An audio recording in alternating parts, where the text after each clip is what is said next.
Ce mercredi 3 mai, à l'issue de la guerre des restos, c'est Jean qui a été éliminé de Top Chef. Pendant la préparation de son plat pour l'épreuve éliminatoire, le jeune homme s'est fait une belle frayeur, comme il nous l'a raconté.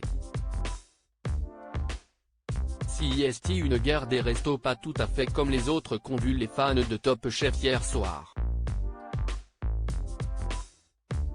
En effet, pour la première fois dans le concours culinaire, les chefs de brigade Philippe Etchebest, Paul Perret et Glenn Viel se sont aussi prêtés à cette redoutable, mais emblématique, épreuve. Et ils ont relevé le défi haut la main en remportant la majorité des votes face à l'établissement d'Hugo, Sarika et Jérémy. Résultat, tous les candidats ont dû participer à l'épreuve éliminatoire réalisée en 30 minutes pendant qu'ils s'activaient dans les cuisines éphémères de leur restaurant d'un soir. Mais pour Jean, éliminé à l'issue de la dégustation à l'aveugle du jury, tout ne s'est pas passé comme prévu. J'avais commencé l'épreuve depuis 5 ans.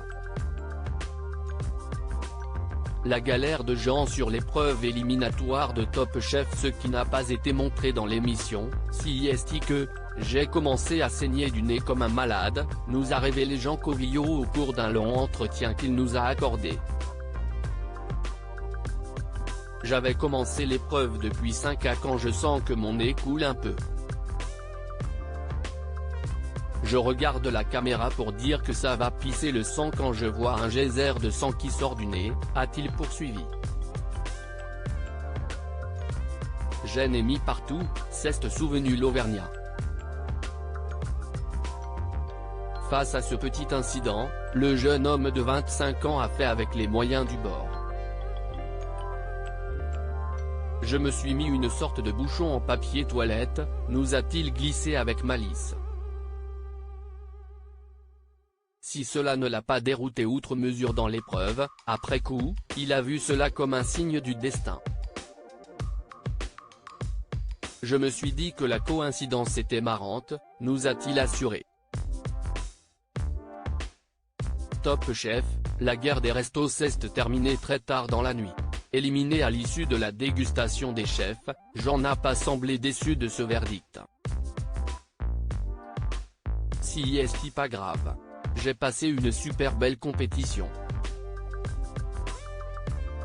Je suis hyper content pour tous ces gens qui continuent, a-t-il déclaré avant de remercier Paul Perret.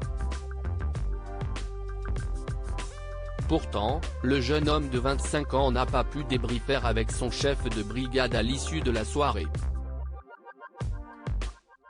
C'est une petite déception mais je me dis que je le recroiserai, nous a-t-il confié.